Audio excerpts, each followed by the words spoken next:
Well, welcome everyone, and thank you for joining us today for the first ALSET webinar of this new academic year. We will have today Dr. Paul O'Keefe, who is an assistant professor of psychology at Yale in US College and director of the Mindset and Motivation Lab.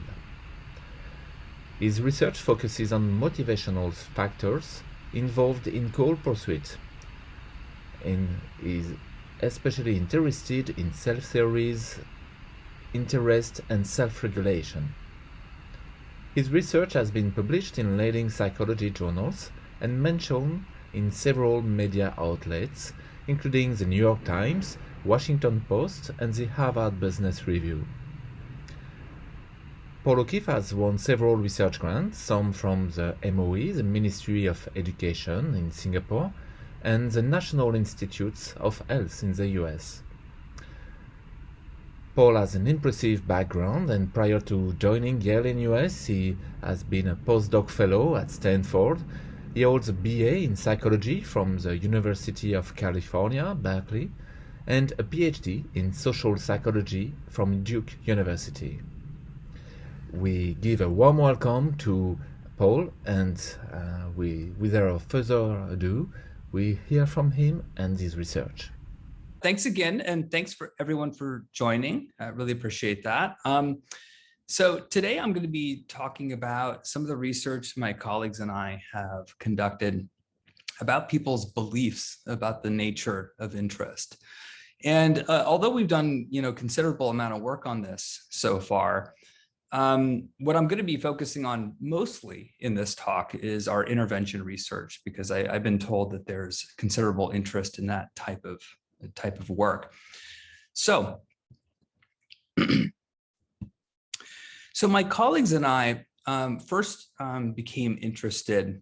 Well, we started out with a question, and that's, why do some people have many and varied interests, whereas other people seem to be very limited in their interests, and they don't seem to explore other areas. So they're just really limited in their interests. And this question we felt was very important because it has a lot of potential implications. So if you're limited in your interests, it could really affect the extent to which you can be an interdisciplinary thinker. That really requires having knowledge of multiple areas. So for example, someone who's interested in the arts, and they see their interest is limited to the arts, they'll never really make those connections, or they're less likely to make those connections to the sciences, for example. So relatedly, this is an issue potentially for creativity and innovation. A lot of the most, innovative and interesting ideas have come from seeing those connections across seemingly disparate domains and making those connections and problem solving as a result. So this really could have a negative effect on one's ability to problem solve in very important ways. And then also our job market is, changing significantly, such that it really does value seeing these connections, that interdisciplinarity is a very important skill and quality to have on the job market. So people who are really limited in their interests might be at a disadvantage to some extent. So we thought this was a pretty important question to pursue. And the following question was, well, where do these, what might cause these differences in the development of interest? And what we find, my colleagues and I find that people tend to hold one of two beliefs about the nature of interest. So these are someone with a fixed theory of interest tends to believe that interests are inherent within them and that they're relatively fixed entities. And people with a growth theory or mindset, as a lot of people say, they hold the belief that interests can be developed.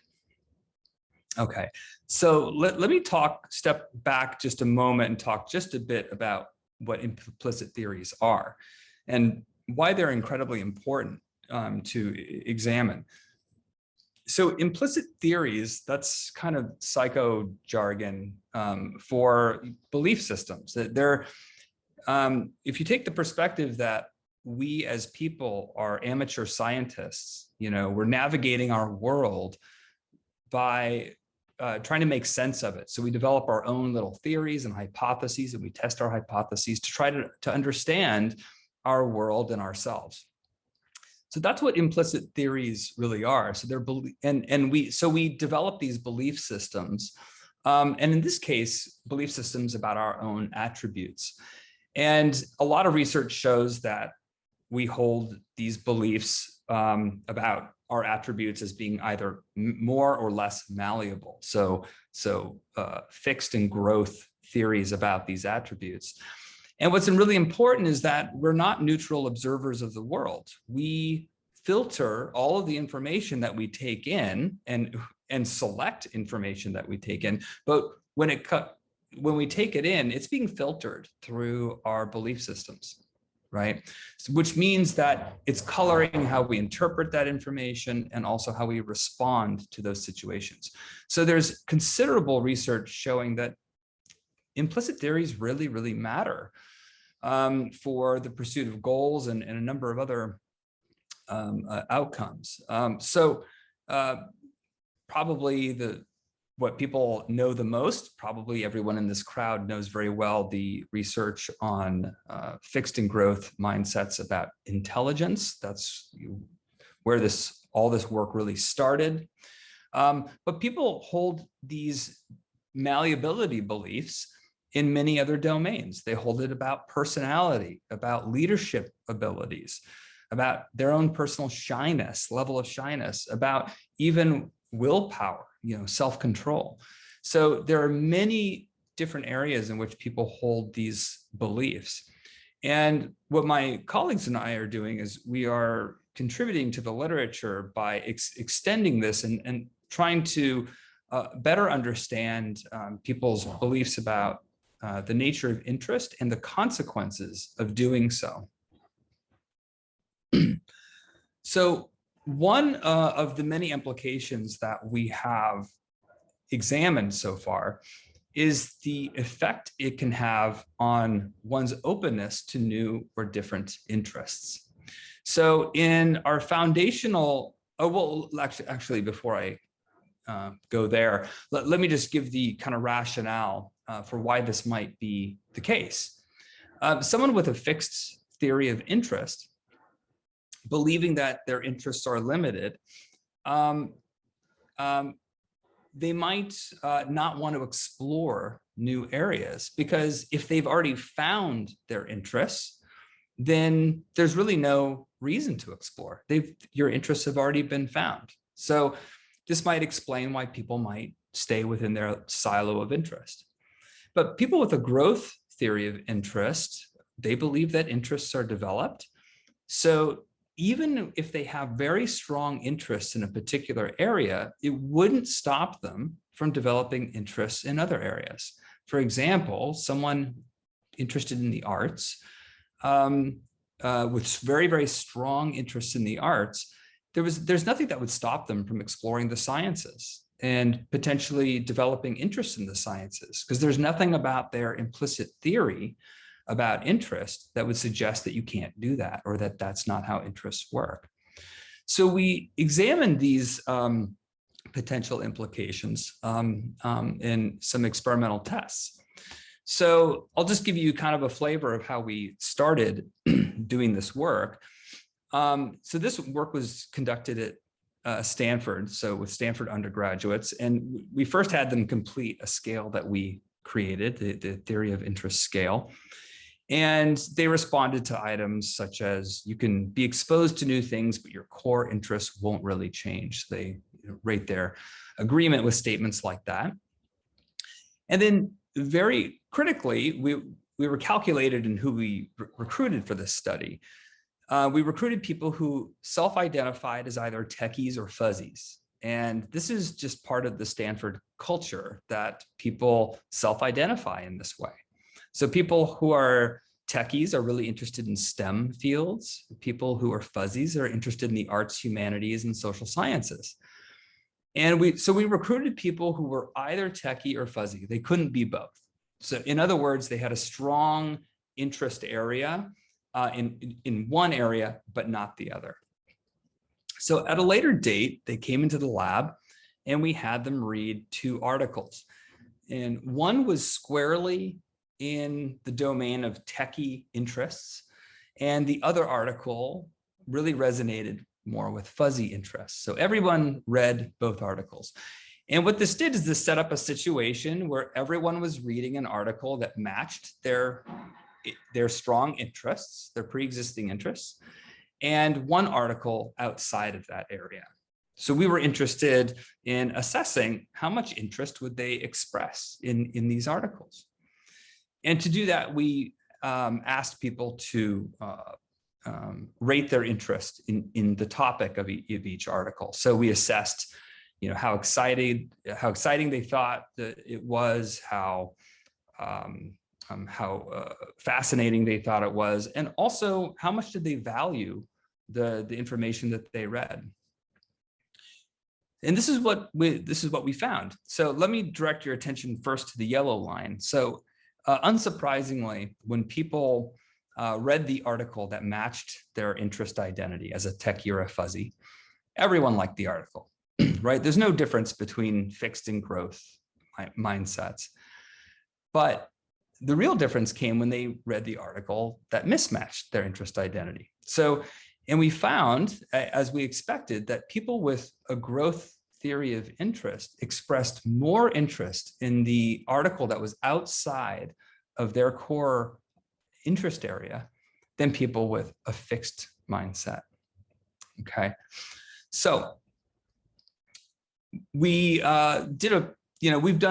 replicated this effect quite a number of times, but we've also established causality here, where we did a very, very similar study, but this time, instead of measuring people's beliefs about the nature of interest, we induced people to hold either a fixed or growth theory of interest. And the way we did this is with Psychology Today type articles. And they read these articles before working on any of the tasks that we gave them. And they espoused the idea that interests are either these things that you find at some point and they don't really change over time, or they're things that develop, and they develop with getting involved in new domains and topics and one's investment in those topics, that it's a developmental process. So, and what we found were the same results. So we find that, when people are reading the article that matches their identity, whether they were in the fixed or growth condition doesn't matter, but we find that people induced to hold a growth mindset versus a fixed mindset are more interested in the article that mismatches their interest identity. Okay, so here we knew at this point that it really was the theories themselves, the implicit theories themselves, that were driving these effects. So this led us to ask, well, it's wonderful that we can do this short term in the lab and that we can get these consistent results, but can we bring this to the real world, into a context that really matters? Can we bring this to a university, teach students about a growth theory of interest, and see if they would actually develop interests outside of their pre-existing interests, and even maybe perform better in those relevant classes? And in this case, in the study that I'm going to talk about, we were interested in art students and whether they would develop interests in STEM-related areas. So for this study, First, I should say that this was, the portion of the study that I'm going to be sharing is a year long. We followed students over a year. We started with an intervention before they started school, and then followed them through the first year. So we recruited 580 incoming first-year students. This was at FAS, so that's the School of Arts and Social Sciences at NUS. And what's interesting about these students is that they're really good at everything, really. These are NUS students. They're fantastic. And so even just to get into NUS, you have to have really solid minimum SAT scores. But for these students in FAS, even their math SAT score, the average is 745. So that's really high. So these are people who are quite capable in math and science, but they happen to be students in the arts and social sciences instead. And this is important because we're talking about, in this research, we're talking about people's interests. We're not necessarily talking about their abilities like we would if we were talking about theories of intelligence. Okay, and the reason we targeted this group is because this is a group of students who are really interested in the arts, humanities, and social sciences. So just like the students at Stanford who were fuzzies, these are essentially the fuzzies of NUS, right? So, and if we look at our pre-intervention data, we find that indeed they see themselves, when we assess their identity as being someone who's an arts and social sciences person versus a math science person, we see that there's a robust difference there. And not only that, but people with their math and science identity, we see that it's below even the midpoint of the scale. So, but what's also important to point out here is, even though we have these clear differences in how they see themselves as students, there still is considerable variability. There are still plenty of students who still see themselves as math and science type of people, right? So this will be important a bit later. Okay, so we talked a bit about who our student sample was. And there were a number of classes that we were interested in targeting. And there were 4 in particular. So for these first-year students, they take 2 compulsory math and science-related courses. They have to take a quantitative course and a computation course early in their education. Most do it in their first year. So these cover different areas, different material, of course, but both are very solidly math and science related. They also take 2 arts and social science related courses, one in academic communication and one in public communication. So these were of interest to us. Obviously all these students are going to be taking some sort of arts and social sciences type of course, but these were the ones that were compulsory for everybody. So they served as a nice comparison. So in other words, like our laboratory experiments, we had classes that were squarely within their area of interest, their pre-existing area of interest, and courses that were clearly outside of their area of interest. Okay, so let's give you an idea of the timeline. So we first, just to give you I'll go into detail about everything briefly momentarily, but just to give you an idea of the overview, at the beginning of the year, before students even started classes during orientation, we had them complete the main exercise of this study. There was a pre-intervention survey, just a few questions that I'll talk about in a bit. And then they were randomized to the treatment group. They either received the growth theory of interest intervention, or they received an active control active control materials.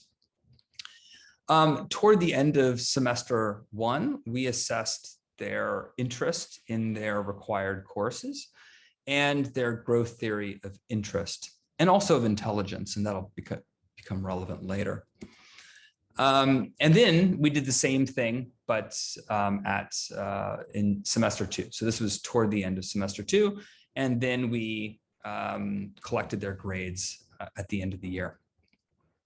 Okay, so again, back to before the year even started, we asked them some pre-intervention survey questions, and key among these were their pre-existing identities. So most relevant here were their pre-existing identity in math and science. So we're asking them, to what extent do they see themselves as a math and science type of person?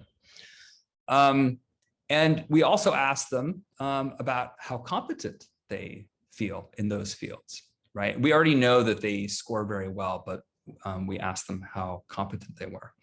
And then we randomized them to treatment condition, as I mentioned. So these were about 30 modules that took about 30 to 40 minutes. They were online, and students did them in their own time during orientation.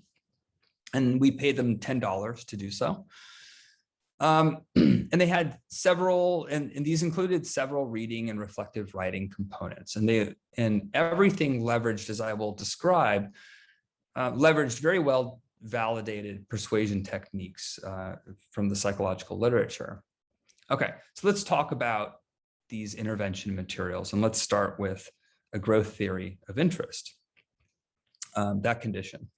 So the first thing that they did was they read a research article we wrote it for a very general audience. It's not filled with jargon. It's something that you might find in something like Psychology Today or something like that. And what it did is it honestly summarized our research findings. It suggested that, understanding that interests, that interests develop over time. They're not just these fixed entities. And that understanding that they develop can help students gain new interests, stay motivated, and enrich their educational experience. Okay, and this was important because this is what we did here is we capitalized on the central route to persuasion. So this is a method of persuasion or attitude change that focuses on delivering the facts. It's a route that only works when the receiver is motivated to pay attention. And in this case, we have brand new, bright-eyed, bushy-tailed students, haven't even started school yet. They're nervous. They don't know if they're going to succeed. They don't know if they're going to thrive at this school. They want information. They want information that is going to prepare them for the challenges that lie ahead. So they're very motivated to pay attention to these details and these facts. So we leveraged the central route to persuasion here. Another thing that they did is they read testimonials from their peer students at their school. And these were students who were just a little older than them. So basically people who have already learned the ropes, they've been around for a while. And they're talking about, and what these testimonials did is that they illustrated that students just like themselves had found that they developed new interests while they were in college. And it was through their getting involved in their courses and activities.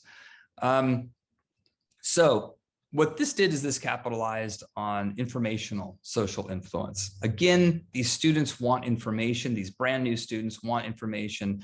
And what better source of information than their peers who have already experienced some of what what they will go through and could provide the best information for them about how to be successful at NUS. So this just gives you an idea of one of the testimonials they read. So one read, when I came to NUS, I really liked psychology, but my first psychology course barely touched on mental illness. So I looked for other opportunities. I started volunteering at the Institute of Mental Health, where I helped with studies examining the neurological basis of schizophrenia. That got me really interested in neuroscience. And during my study abroad, I worked for a history professor who specialized in the cultural history of mental illness.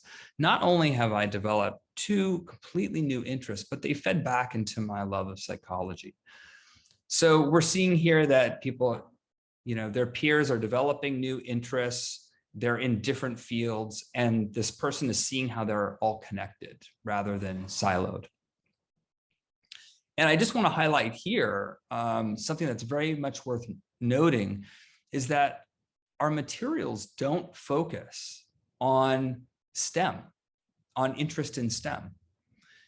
We talk about lots of different areas. STEM is one of them, but we talk about the arts, we talk about the social sciences, because none of that really matters. What matters is the idea that new interests can develop. Okay, so we didn't privilege any specific area. Okay, the last thing that they did is they wrote two brief essays. And this capitalized on the saying is believing effect. And it's the idea that when you kind of make a proclamation about something that you may not have made previously, either saying it out loud, writing it down, now that can create a little bit of cognitive dissonance. And the way you close that cognitive dissonance is to bring your own attitudes to align with what you just wrote or what you just said. So this is a well-known effect for a way to induce attitude change. And they wrote two of these brief essays. So the first one was that we asked them to write about a time in the past in which they developed interest in a new topic or activity. So for example, one student wrote, "It was my first year of secondary school, and I was not entirely sure about how I felt toward literature and poetry. It was a new area, and I simply disliked analyzing it. I was failing all the time. But after we moved on to doing plays and novels, I became better at my analytical skills, and I slowly started to realize that literature." Sorry, I think this is their kind of broken writing here. Literature, for what it was, a reflection of my own human experiences. It made it a whole lot better, and it's now one of my favorite subjects.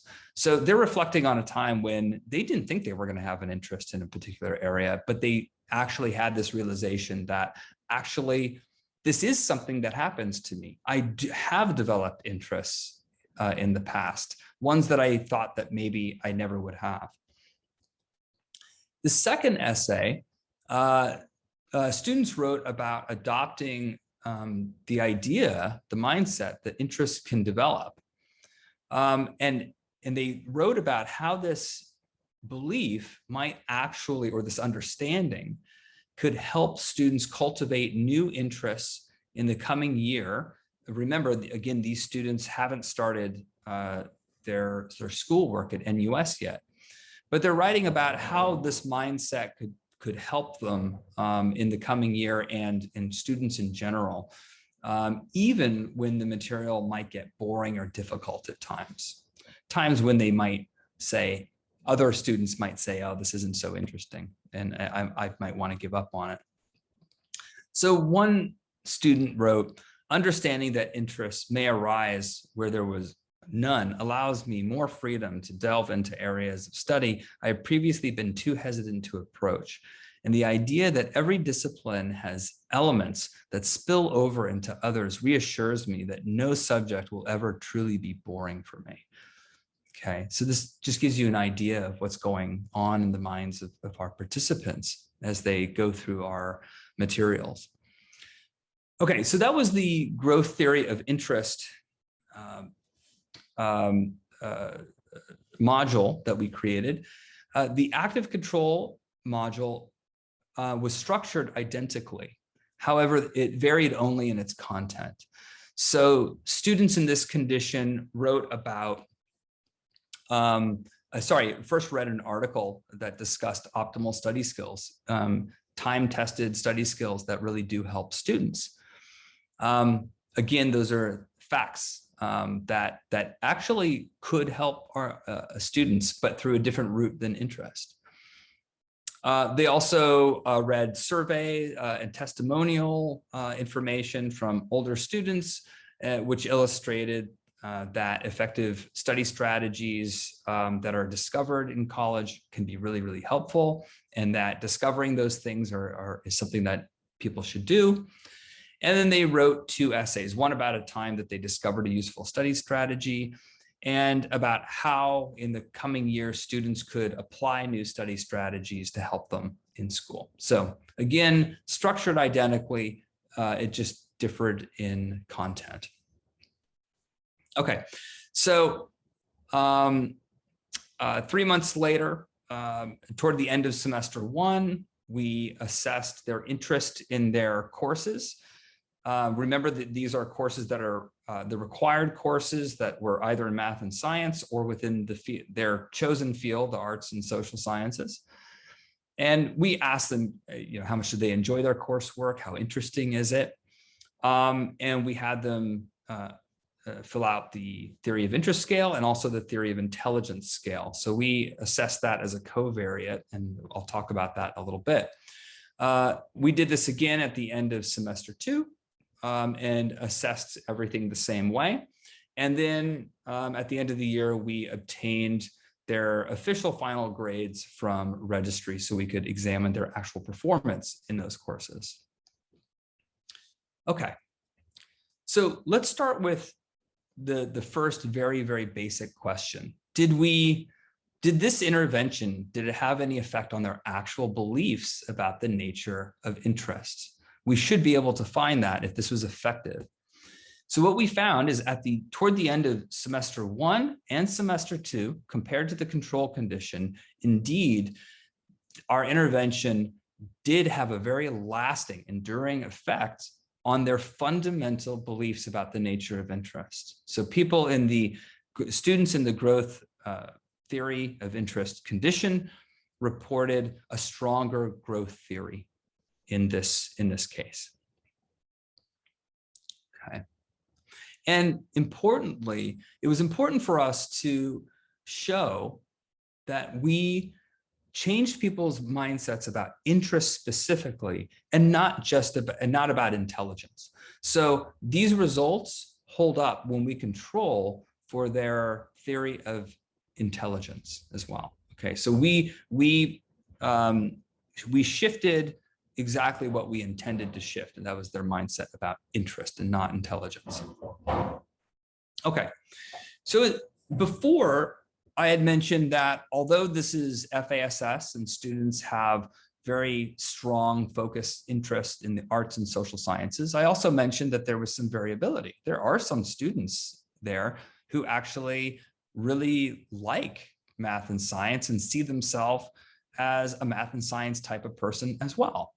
But a lot of them were also very low on this. So because our effects should be relevant to the students for whom math and science is outside of their core identity, right? Their core pre-existing interests, we should see the effects for those students in particular. So we examined that for students who are low in pre-existing math science identity, we asked, did this have an effect on their actual interest in their required math science courses? And in fact, it did. So here on the left, we have the results for their quantitative course, and on the right for their computational course. And we see, if we look at people who are already high in math and science interest identity before they started college, there's no difference. There's no effect, and we wouldn't expect one, right? Because they already liked this stuff.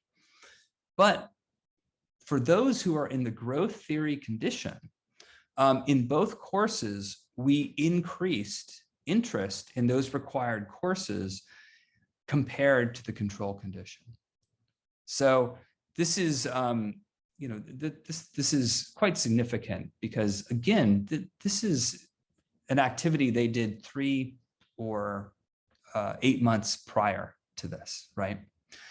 And what's really interesting in particular about the computational course is that the growth theory condition raised their interest in the course material so much that it equaled the interest expressed by people who started NUS who already said that they had a pretty strong interest in math and science, or a strong identity as a math and science person. So although it's slanting down, it's kind of a downward slant a little bit, it's statistically non-significant. So those are equivalent scores, essentially. Okay, so we found that this had an effect on students' interest in their required courses. The next question is, did it have an effect on actual performance? You know, it's one thing to, you know, have an effect on interest, but it's another thing to have an effect on actual performance and actual behaviors. And I think that this is an issue that historically, this might be just my opinion, but historically, I think interest has been underrated in education quite a bit, because although we all know that interest is a nice way to learn, that when we're guided by our interests, I think people write it off a lot of times because they think instead it's more important to really just hunker down and study and you know, push through all of the terrible studying to get good grades. So we wondered if through developing this mindset, would it have an effect on their actual grades, this increasing interest? And we find generally that that's the case. So the interactions are both significant for the grades outcome. For the quantitative course, we find that for those who started low in math and science interest identity, that the growth theory condition relative to the control condition had a trending effect, where it was higher, but it didn't reach full traditional levels of significance. But for the computation course, it absolutely did. So again, we see no difference for people who already started high with math, science identity, but for those who started low, we do see that they earned higher grades. And remember that at this point, this is either one full semester or one full year, academic year after the module was given. Okay, so kind of going back to my previous point, you know, what we care about is creating a path to learning that goes through interest, through enjoyment, through exploration, and so forth, not traditional just cramming and those types of methods, because clearly the interest route is more natural. It's not fighting our natural tendency to explore things that are relevant or interesting to us. And it's associated with just a better pathway toward learning. So we asked, were these grades that they earned, were they based on the interest that was increased by the intervention? And in fact, it was. We found that there was a significant moderated mediation for both courses. So for students who showed a positive effect of the intervention on grades, specifically those who were low in math and science identity, the effect was mediated. So what this is really saying is that what we did in this intervention, or the effect that this intervention had, was to increase interest-based learning. This is, to me, this is very important. Okay, another question that people might ask, or a concern people might have, and certainly we did, was if students are now getting interested in new stuff, in this new area of math and science, and presumably they're putting in more effort and time into these classes, does this come at a cost to their other classes, the ones that are more aligned with their pre-existing interests? And the answer is generally no, it did not. So in this particular study, the intervention did not decrease interest in one of their required social arts and social sciences courses. It did lower it in the other course a bit. That's the interest outcome, but this had no impact on their grades whatsoever, right?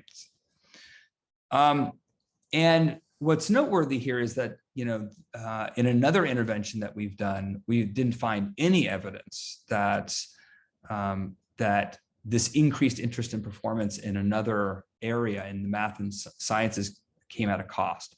So by and large, our evidence suggests that the intervention really doesn't overall detract from one's current interest and their performance within those domains. So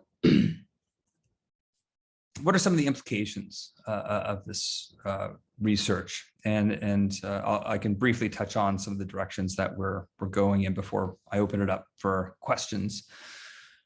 So a growth theory of interest might help students. I'm sorry, was there a question? Okay, I think someone's maybe their microphone is on. So a growth theory of interest might help students and others develop interests and skills that are vital to their success. So when I opened this talk, I mentioned that our job market is really changing, and that's really important to consider. So before someone wants to develop skills in something, interest can precede that, right? People want to learn a new instrument. It's probably because they have a spark of interest that is motivating them to do that. Maybe their parent is forcing them to do it too. That's a possibility. But interest holds this intrinsic, fantastic intrinsic motivating power to gravitate toward those things that are going to help them develop skills. And in our intervention, we find that these students really are developing skills. They're becoming more proficient. They're actually earning higher grades, at least in comparison to the control condition, which was all about study skills. So this can be really vital to student success. And I think we have even more evidence now that a growth theory of interest can increase interdisciplinary thinking. There's a bunch of work my colleagues and I have done. We published a paper in OBHDP recently that really did show that having a growth theory allows people to attend to things that are outside of their core interest area and to make those substantive connections between the arts and the sciences. And they did so more so than people with a fixed mindset. So the more that the world becomes interdisciplinary, and the solutions that we really need in this world, say for global warming, that they need to be interdisciplinary solutions, that a growth mindset of interest actually might be very beneficial. And when I invoke the idea of climate change, it's not just engineers can only do so much. Engineers can do absolutely fantastic, amazing things to counteract some of what we're doing, but that alone isn't necessarily going to change human behavior, right? And consumerism. So there has to be also change for people. So that might come from the social sciences. So when we attack these really, really huge problems that we have moving forward, we really do need to think about how everything is connected and take an interdisciplinary approach. And just to give you an idea of what we're working on now, I mean, we have, we've done a number of these interventions. One that we're working on now, we sampled students from the engineering school. And in that case, we have a set of somewhat different questions. One is, traditionally, unfortunately, STEM environments can be quite male dominated and often very toxic. And women in those environments often don't feel like they're welcome or that they belong. And this is a huge problem because obviously their contributions are incredibly valuable, but they leave STEM at every stage of the process, from college to graduate school to careers. We lose more and more. So we want to examine the extent to which implicit theories of interest can, what role they might play in retaining women and making them feel more that they belong in those environments. We're also interested in, the career trajectories and what these students want to do. Do they just want straight up, very typical traditional engineering jobs, or do they want jobs that perhaps use their engineering skills to solve very important social problems? Say architects who want to build low-income housing to solve, or to contribute to reducing homelessness, or using engineering skills to bring potable water to rural communities. So there are lots of different questions that we're very interested in that respect.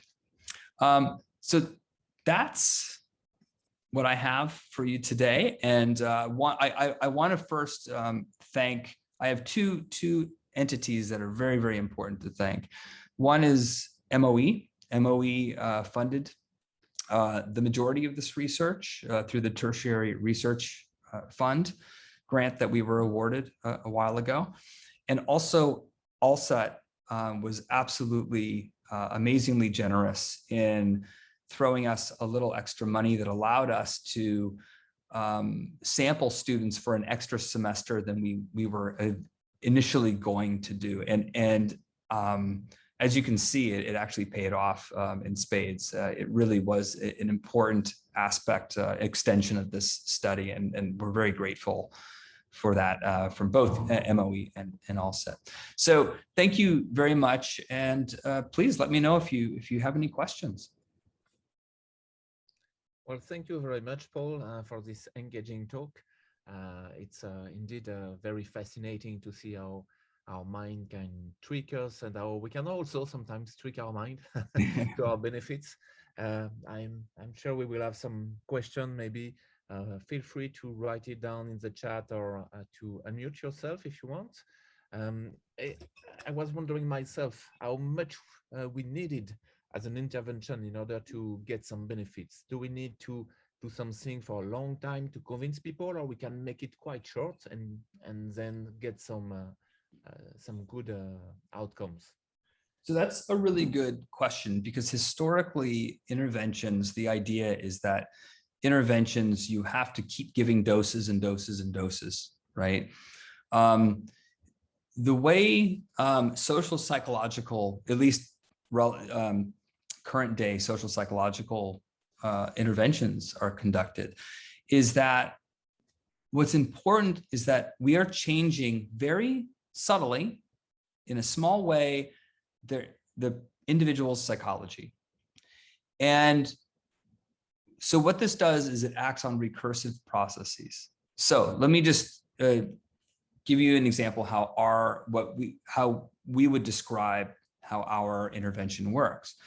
So after our module, we don't believe at all that we have fundamentally, completely changed that person.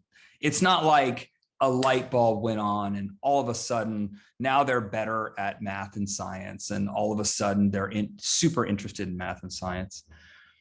What's happening is that we've changed their ideas just a little bit. We've shifted them to thinking that interests are a little bit more developed than what they thought before. So what this does is this changes how they interact with their classes. So they go to their class, their math science class, and they approach it just a little differently than they would have otherwise. They look at it more as, oh, you know what, there might be actually something here that might be very interesting. Sure enough, they get more engaged. They start to realize that there's plenty of really amazing things in the sciences and math to be interested in. They might put in a little more effort, a little more time, a little more work in their studies. They start to do a little bit better. That can be very motivating, right? Now they're motivated to continue working, continue studying, expanding their interest in the area. So it's kind of like a snowball, you know, that you roll down a hill. It starts very small and then it gains and gains and gains. So it's kind of, to put it more in popular terms, it's a nudge that we give at the very beginning. And once you fundamentally change the psychology, it takes on a life of its own. You don't need to re-intervene. And there's even research that suggests that efforts, once this process is in motion, efforts to kind of do a booster shot in, say, a following semester, it doesn't really do anything because the process had already started. It's already building on its own. It doesn't need a booster shot. So if you're doing an intervention like ours that is very, very, very precisely crafted, no part of this was unintentional. Every single aspect of what we did was highly intentional.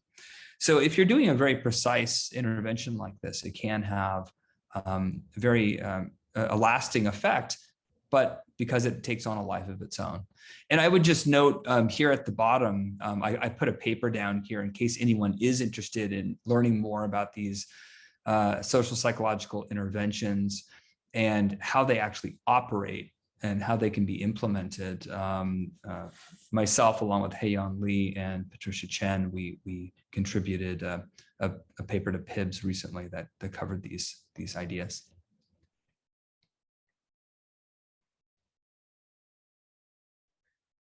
Thank you. Maybe someone else, yeah.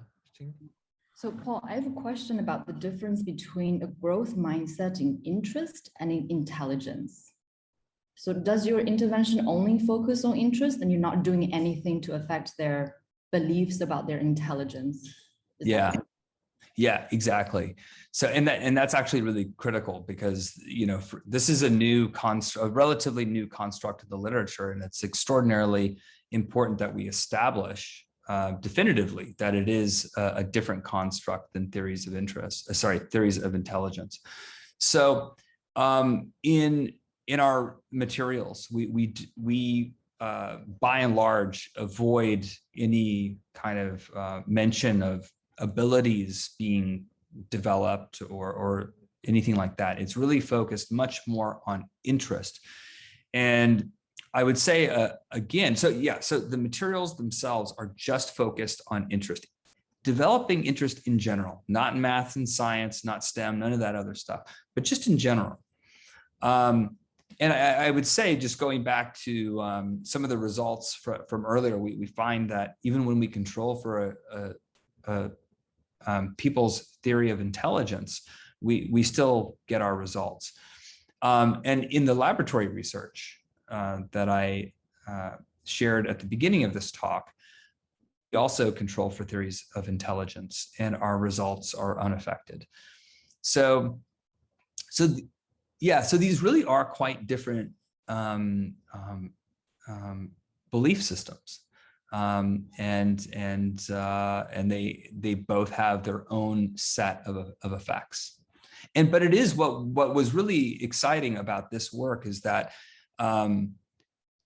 we did end up finding that it wasn't just an increase in interest in these areas.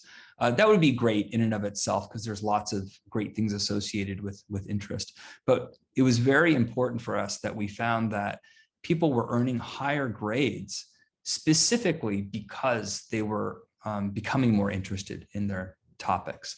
So that is going to be one of the downstream consequences of increased interest.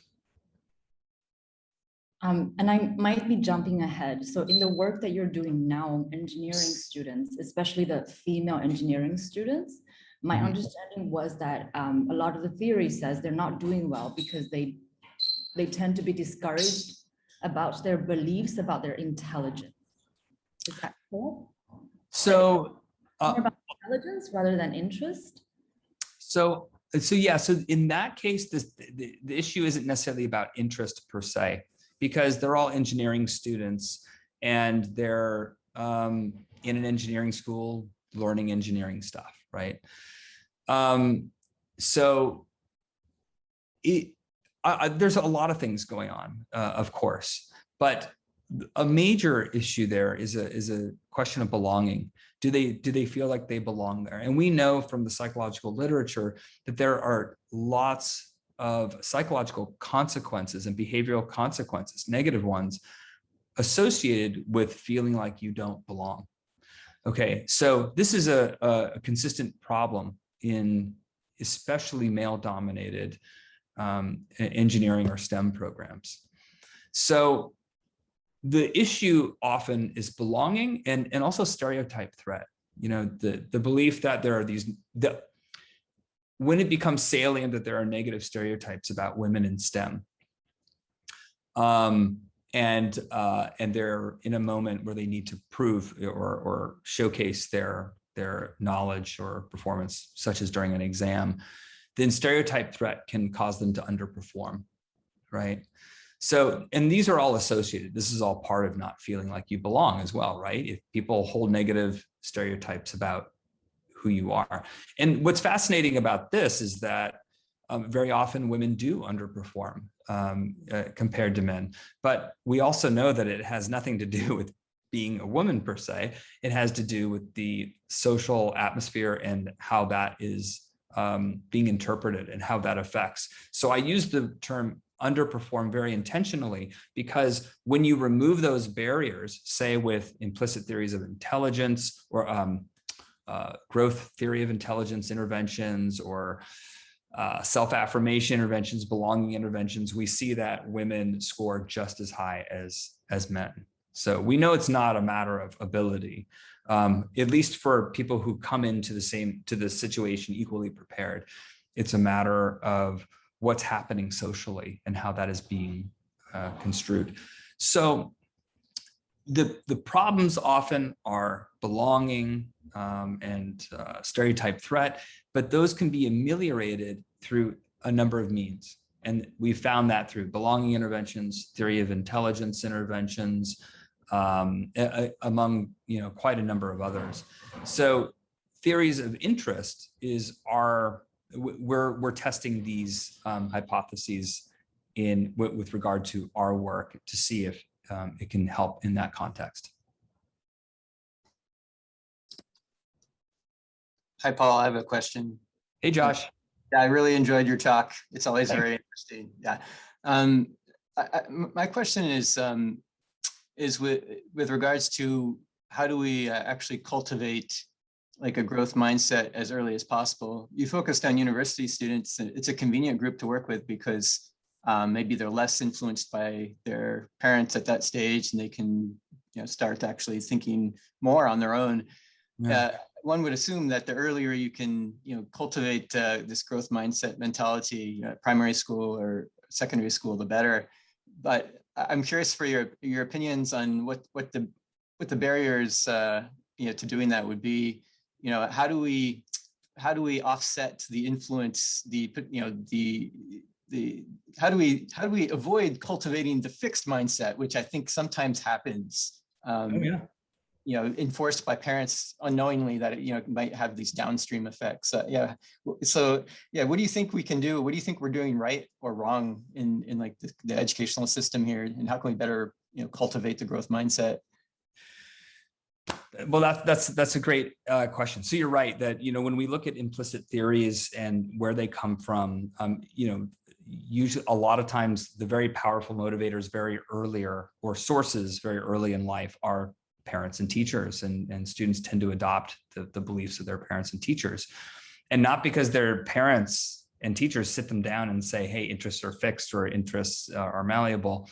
It's through their behaviors, it's through observing what they do and the little subtle things that they say over time, right? You come to understand the nature of the world through the authority figures in our lives. But what I would also, but we also know in the literature that when kids leave the home and start going to school, even elementary school, at least there is evidence that it happens here in Singapore, but most of this evidence comes from the United States, is that one's peers become even more influential than their parents. That's usually something parents don't like to hear, but it's actually true. So they can also learn it from their peers. And what might be happening is, it might be affected by the prevailing norms in a particular context, a particular school, right? What is being communicated in their school, maybe their area. For example, like you could have a school that's very well-to-do, that they say, the world is your oyster. You can do anything and you can explore anything. And hey, here are all of the resources imaginable to go explore and do whatever you want. There are a lot of other schools that aren't like that at all. And in fact, we've done some work in the JCs, and we did not get the results that we got at NUS. And it's a very different context. And anyone who's gone to a JC, or someone like myself who's had a lot of students who went to JC, it's almost like interests are a dirty word. Like you don't follow your interests. You don't cultivate new interests. You study for the big exams that determine your future. Do you think like academic pressure essentially kills growth mindset? I think to some extent, I think it really does. Because you come to NUS, there's still a lot of academic pressure, right? Your grades might depend on whether you get that nice cushy government job or not, right? So there's still a lot at stake, and a lot of students might care about grad school and so forth. But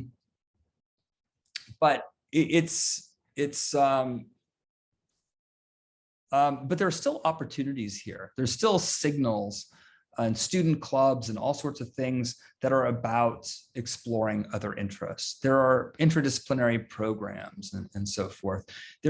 In fact, even in the FASS program, they are implicitly suggesting that we value math and science in FASS, so much so that we think you should be taking classes in it.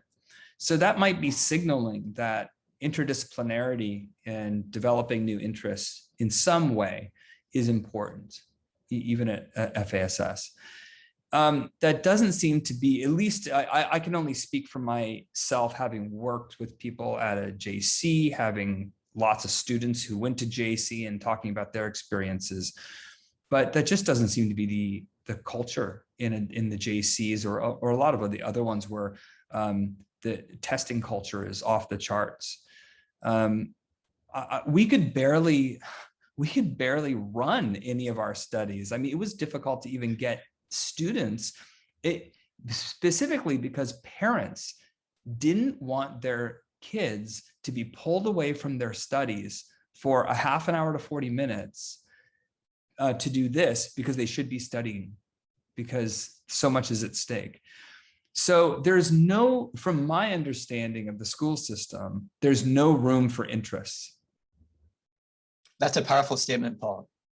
It is, and I think you're right. I think you're right. That's why I think your work is so important in the local context. I think that the work you're doing would be perfect for the Science of Learning grant call that you probably are aware of. Yes, I hope you're putting something together for it, because I think it fits just nicely with some of the overall aims of the MOE as stated in the grand challenges. Yeah, so I hope that will further enable this kind of research. I think it's really important. I hope that you can do it more and more at like the level of secondary and junior college students. I would love to do more of that. And I would love to focus. So yeah, so going back to your question about, how do we inculcate this stuff? I mean, part of it is these types of messages have to be planted in contexts that allow it. And so one of the challenges that we would have to think about is how do we allow this idea that interests can grow and that interests matter? How can that survive in an environment that is largely telling students that's not what you need to do? Even after you leave school, don't do your interests. You need tuition. Go to your tutor, right? And focus on what you were learning in school. So that's a huge challenge. And that's something that is absolutely one of the critical issues when thinking about these interventions. What is the idea that you are trying to inculcate, is that something that could flourish in an environment, or will it be extinguished immediately, right? Another thing, just to quickly extend that idea, is it's also timing is really important. So you're totally right that a lot of these ideas come from when we're very young, and they can be taught to us. But also there are different phases and chapters in our lives that essentially, again, are where we're starting anew. So it was no mistake that we targeted incoming students who hadn't even started their classes yet. They hadn't been affected by the NUS culture yet. They hadn't been affected really by anything, right? We got them sort of when they're vulnerable, right? They don't know how they're going to perform at NUS. They don't know if they can be successful, and they really want to know how to be successful. So we were giving them tools in both of our modules, one about a growth mindset of interest and one about optimal study skills. So timing is key, making sure that I don't know that we could have gotten these results necessarily if we had waited 2 years when they, starting their junior year, their third year. I think we caught them at a very important time. Thanks, Paul, for elaborating on all the excellent work that you're doing. Thanks, and thanks for attending. It's nice to see you. Well, thank you very much indeed. Thank you for your question. We have just a question in the chat panel from Lynette, who wanted to know just a bit more about the belonging interventions that you mentioned. I guess this is the one with women in engineering, or? Yeah. Yeah. So the belonging interventions were initially developed by Greg Walton and Jeff Cohen at Stanford.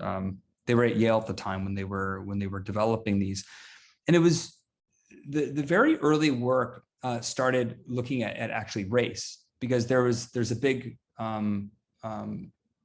problem in that when students would start school, and this was at Yale, so it can be a very intimidating environment. So students come to Yale, and the reality is that everyone's grades go down a little bit, because that's the nature. Everyone's life is in upheaval. They've moved out of their home, their parents' home for the first time. They're on their own. They've got independence, and everyone's grades tank a little bit. But there's a big difference in how that gets interpreted. White people say they're never concerned about whether they belong or not. So they say, oh, it takes time to belong at this school. It takes time to get some traction here. But for African-American students and other minorities, they might interpret that differently. They might say, my grades aren't doing so well, and maybe it's because I don't belong here. This isn't the type of place for me. So we see that there's this achievement gap that grows over time because of that. So to address this, Greg Walton and Jeff Cohen developed an intervention that basically helped them reattribute their experiences. So for everyone, in the belonging condition, they went through some exercises that basically were communicating, hey, everyone kind of feels like they don't belong in the beginning. That's absolutely totally normal. But what's important is to realize that this is a temporary thing. This is a temporary thing. Everyone feels this way. And over time, the more you get involved and the more people you meet and everything, you realize that, you find your people and you belong. So people who had, their psychology changed just a little bit, we actually find, at least in that one study, that it completely closed the achievement gap by graduation. So African-American students and their white counterparts were performing the same. I mean, that's a pretty big deal. And that was quite different from the African-Americans who were not in the belonging condition. They kind of went on a downward trajectory and never really fully recovered. So this is powerful to me. So this type of work has also been done in STEM classrooms. So we find the same types of effects. So we know that women in STEM classrooms are, we call them chilly environments because they're unwelcoming. They tend to be very male dominated. And yeah, the males in those environments too often are not making space for women or valuing women in those environments. So women often feel as though they don't belong, and it harms their performance in those classes. And they're also feeling stereotype threat because there is this stereotype that women are not supposed to be as good at STEM as men. So they underperform. So belonging, a very similar type of belonging exercise has been done by Greg Walton and his colleagues. I believe it was published, in 2015 in the Journal of Educational Psychology. And he found that it closed the achievement gap, basically. And what was really interesting is what the researchers did is they split up, basically what operate as toxic versus non-toxic classrooms. Because even within an engineering school where that research was conducted, there were classes that were that representative of men and women, right? So there were programs within the engineering school that didn't have the same sort of toxic atmosphere and male-dominated atmosphere as others. So when they split those apart, they find that there's really no effect of there's no real problems in those other environments. That stereotype threat isn't taking hold, and there aren't really these issues of belonging that are harming women. But it's specifically in these other male-dominated programs where it is affecting women, but women in the intervention condition are performing just as well as men. Thank you very much for reminding us about these interventions. We had indeed Greg Walton and Jeff Crane here like 2 years ago in the old normal when people could travel. Yeah. And thank you again for sharing about these interventions. This is indeed very essential and a lot of things to get some inspiration from for our students. Thank you everyone for attending. I think the time is, the clock is ticking, and we all have some busy calendar before going to the weekend. We have the next ALSET session in 2 weeks already with Xingxia, who's here, and we will tell us more about our work as well. Thank you again, Paul, and please join me in giving him a warm online applause for his talk today. Thank you again. Thank you very much, and thank you all for joining me.